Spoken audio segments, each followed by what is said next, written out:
저는 이제 결정적으로 교수님께서 자유민주주의 얘기를 본격적으로 할 수 있는 가장 큰 자산 중에 하나가 중국 전문가이기 때문이기도 할 텐데, 정교모가 한번 이렇게 희청하는 걸 봤어요. 부정선거 문제 때문에. 의외로 부정선거 문제를 인식을 하는 분은 굉장히 줄어들었거든요. 교수님은 언제 부정선거다 딱 감이 오셨어요? 조국 사태서부터 그 이전서부터 우리나라에서도 그러니까 부정선거가 반드시 전자개표에서 실행이 될 것이다라는 걸 예상하고 있었고요. 처음에 그런 얘기를 정교모가 들어가자마자 했었어요. 그러니까 저를 약간 이상한 사람으로 보는 거죠. 약간 저 사람 약간 머리가 돌았나 이렇게 보는 사람도 있고, 야 진짜 좀 특이하다 이런 사람도 있고. 그런데 지금은 다 믿죠. 그 당시에 이제 재빠르게 대응할 수 있었던 것이, 그게 왜 그러냐면 우리나라만 중국 공산당이 부정선거에 개입하는 것이 아니라 각 나라에 다 개입을 하고 있었고, 그래도 공자학원 같은 경우는 우리나라에 2004년도부터 있었거든요. 서울 공자 아카데미라고 그래서 전 세계 최초의 공자학원이 생겼고, 각 나라에 공자학원이 다 있고, 지금 다 추방하고 내몰았습니다. 2018년 2월에 중국 교육부 자료를 보니까 저 때는 거의 정점이었는지 굉장히 많았네요. 네. 우리는 지금 22개 대학이 있고, 하나는 서울공자 아카데미에서 23개 있고요. 그리고 중고등학교 공자학당이 있고, 공자교실, 그다음에 공자마을 뭐 이래서 중국 침투가 현재로서는 가장 심합니다. 왜냐하면 미국이나 이런 데는 거의 다 내몰았거든요. 캐나다는 완벽히 몰아냈습니다. 처음에는 그들도 모르고 속았는데, 그래서 이런 것들을 제가 알고 있었고 선거에 개입을 하는 게 알고 있었기 때문에, 우리가 흔히 생각할 때 미국하고 중국하고 이렇게 대립된다 생각하는 게 아니라, 거기도 미국 내에서도 친중 글로벌리스트가 있고 또 반중이 있고, 이렇게 정당 간, 또 정당 내에서도 연결이 돼 있고, 또 많은 나라의 부정선거에 연루가 돼 있기 때문에 반드시 한다.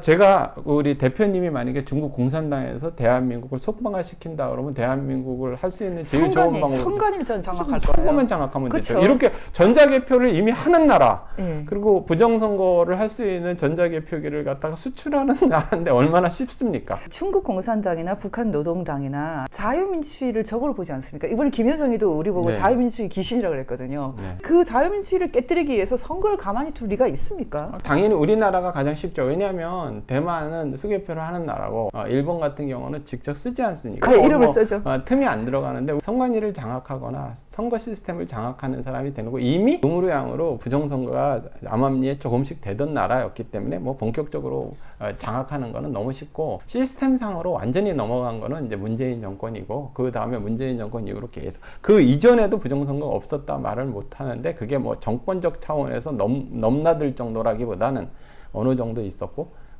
지금은 완전히 전체주의 사회로 가는 한 속방화의 일환으로 간다고 봅니다. 어느 단체나 그렇듯이 초창기에는 좀 이렇게 목숨을 걸고 싸우지만, 그 윤석열 정권이 들어서고 난 다음에 윤석열 정권이 우파라고 뭐 그냥 믿고 싶어 하는 사람이거나, 아니면 나도 이제 지쳐서 더 이상 못하겠다는 사람들이 빠져나가고, 과거에 부정선거를 열심히 투쟁하던 사람, 중국 공산당에 열심히 투쟁하는 사람들은 이제 동지들이 좀 약간 떠나고 비둘기파들이 남고 그런 거죠. 그걸 나쁘게 생각하지 않습니다. 비둘기파들은 아무래도 윤석열 정권에 대한 애정이 남아있고, 뭐 꼭 정교만 그런 것 같지는 않습니다. 얼마 전에 천공이라는 사람이 인터뷰한 거 봤더니 부정선거도 좌파의 실력이다, 윤석열 대통령이 이걸 수사해야 된다는 생각은 조금도 안 하는 것 같더라고요. 그 두 분이 관계가 있는지 어떤지는 저는 잘 모르겠지만, 어쨌든 만약에 부정선거가 좌파의 어떤 권력적인 실력이라면, 그렇게 생각하는 것이 진짜 하나의 흐름으로 있다면 나라는 이미 끝난 거 아닌가요? 실제로는 그렇죠.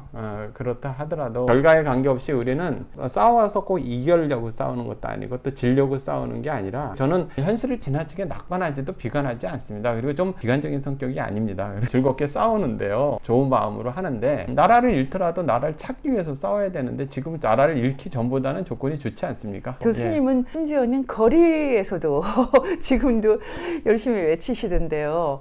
저는 이제 교수님 같은 분이 있어서 끝내 이제 밝힐 수 있다고 생각합니다. 꼭 여쭤보고 싶은 것은, 소위 지식인들, 대부분의 지식인들이 사실 이 정도까지 나왔으면 다 나왔거든요. 부정선거 증거라는 게. 사람들이 증거라는 뜻을 잘 몰라요.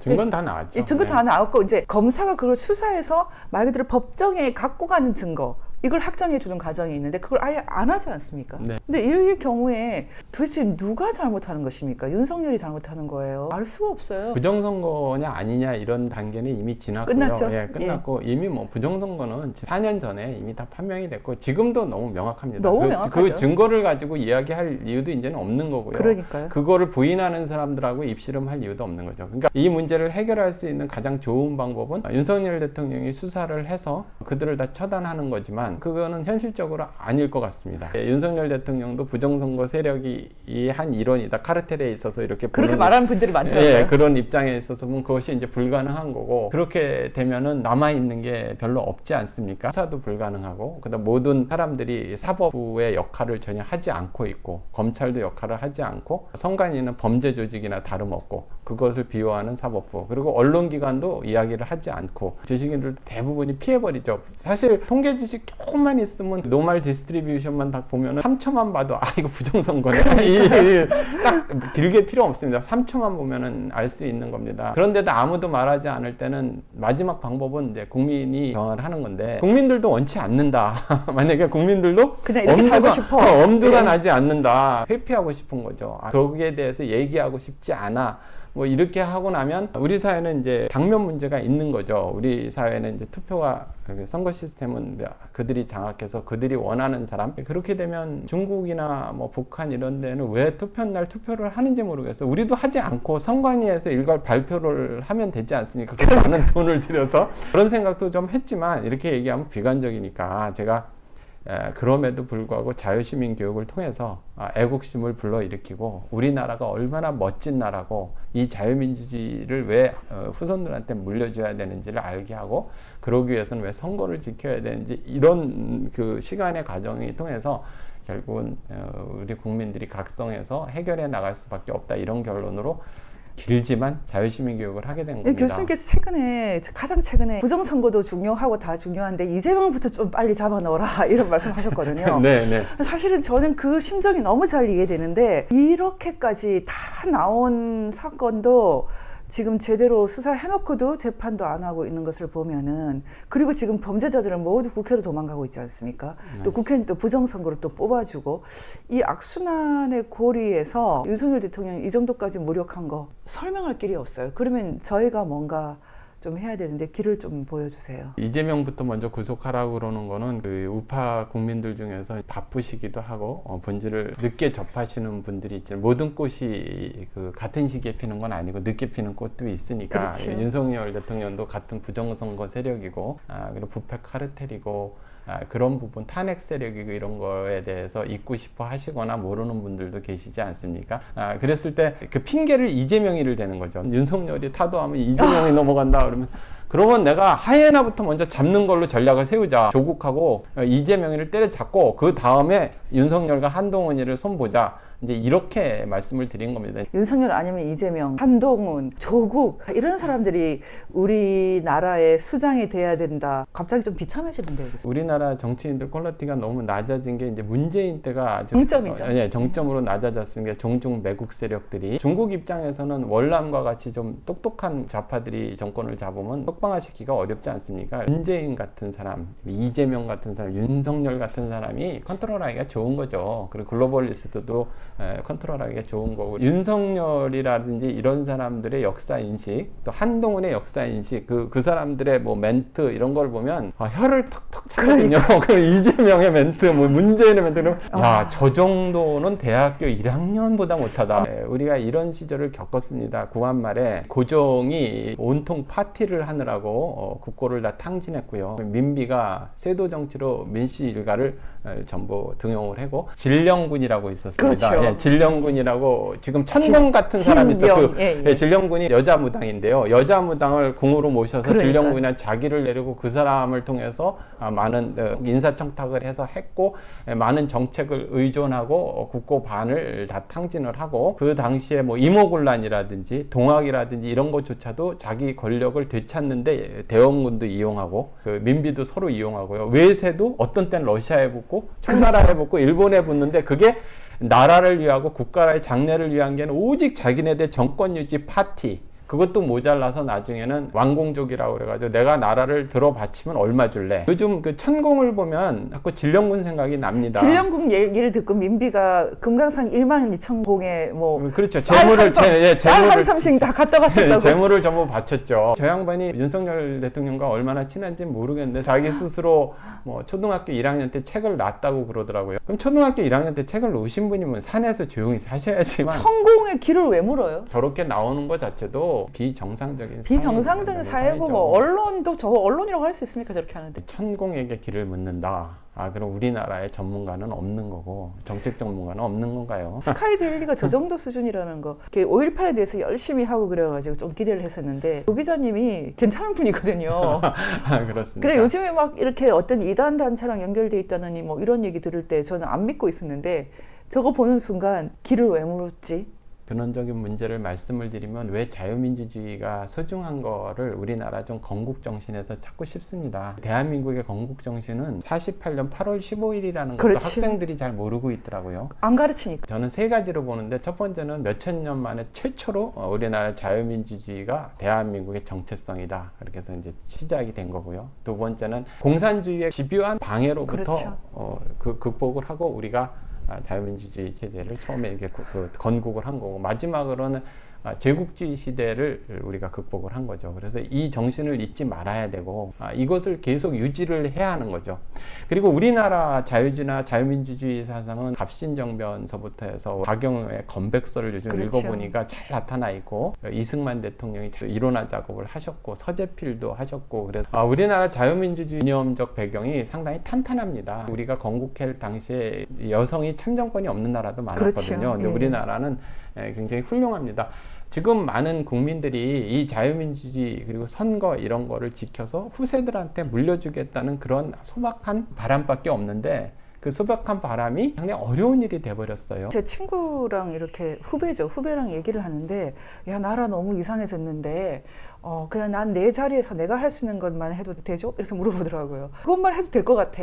그렇게 얘기했거든요. 그러니까 일반 시민들이 이거 막상 이 체제가 단시일 내에 이렇게 반대한민국 세력에 의해서 우리나라가 이렇게 바뀌어가는 거 있지 않습니까? 그렇다고 위구르라든지 티벳과 같이 홍콩과 같이 된다고 보지는 않습니다. 반식민지 형태로 반속방 형식으로 중국의 한 지방 정부보다 약간 좀 나은 형태로 그 베네수엘라하고 홍콩의 중간 단계로 계속 간다고 보거든요. 악몽인데요. 그랬을 때 일반 시민들이 참여해서 이걸 싸울 수 있는 방법이 별로 없지 않습니까? 저도 이렇게 앞장서서 싸우는데 막연하잖아요. 사법부도 움직이지도 않고 언론도 움직이지도 않고 모든 것이 장악됐고 많은 사람들이 군을 이야기하지만 군도 사실 장악됐거든요. 그렇죠. 모든 부분에 있어서 방법이 없을 때 그래도 해야죠. 그리고 일반인들 같은 경우에선 자기 일을 그냥 충실히 할 수밖에 없는 그런 입장도 이해합니다. 할 수 있는 만큼이라도 하긴 해야 되는데 근데 특히 지금 이제 저희가 그 좌파들의 수법은 다 알게 됐거든요. 일단 5.18은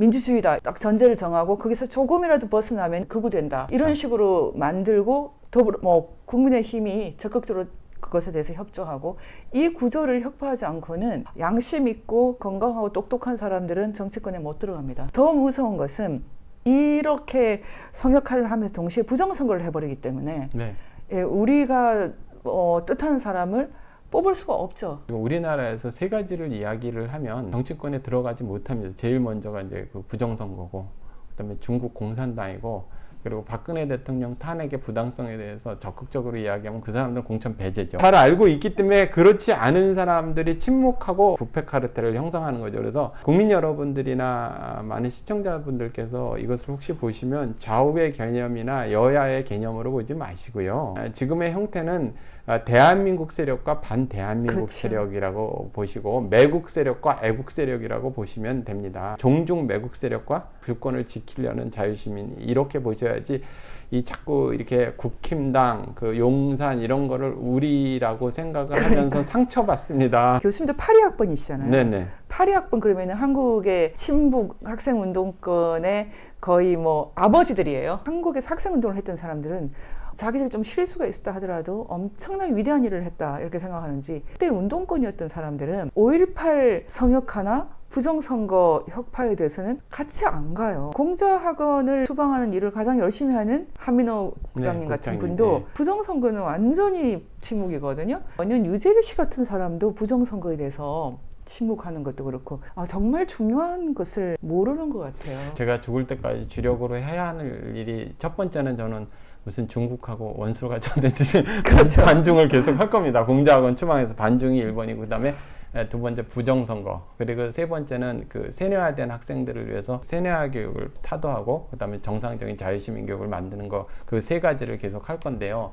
이거를 연결할 수 있어야 합니다. 그런데 두 가지 부류가 있다 생각을 합니다. 부정선거를 부인하는 사람들은 정말 부정선거에 대해서 몰라서 그러는 분들도 있어요. 그런 분들이 있고, 왜냐하면 알고 싶어 하지 않고 그렇죠. 요즘 세상에 그런 게 어디 있어. 그리고 대개 그런 분들은 보면은 전공이 뭐 역사, 사회과학 방법론을, 문과가 더 몰라요. 네, 사회과학 예. 방법론을 한 번도 접해보지 못한 사람인데 조금만 보면 고등학교 수학만 봐도 아는데 그걸 안 하려고 그런 분이 있고, 알고 있으면서 일부러 방해하는 세력이 있습니다. 그 사람들은 저는 중국의 샤프파워에 의해서 매수당한 사람들이라고 봅니다. 언론은 확실히 매수된 것 같아요. 그렇죠. 매수 전략이 굉장히 정교한 게요. 이 정도입니다. 그 노모가 계시면 그 노모의 건강까지도 살펴주고, 그리고 그래서 몇 년 동안 접근을 해요. 그래서 거절할 수 없는 아주 가벼운 수준, 한 3급 세큐리티 같은 거 있잖아요. 예. 보안기관에. 그러면 이거는 뭐 신문에도 나오는 거니까 줄게. 그럼 주고 그러면서 점점 물고 들어가요. 돈과 여자로 매수하는 거는 흔한 일이고요. 학자들도 그렇습니까? 굉장히 심하죠. 중국에 연수를 다녀오고, 이공계 같은 경우는 굉장히 심하고, 프로젝트도 있고,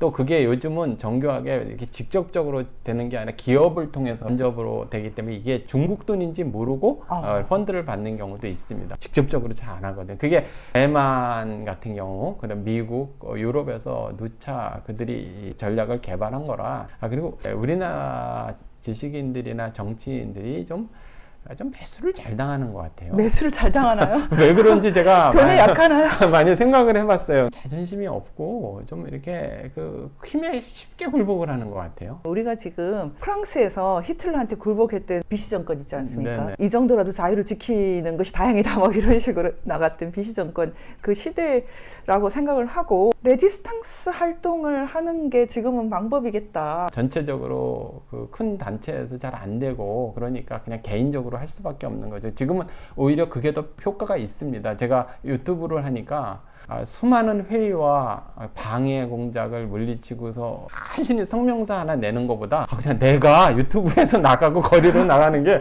훨씬 효과가 있고 좋더라고요. 자꾸 굴종을 해 버릇하고 그러는 문화와 그런 역사를 가지면 쉽게 포기를 합니다.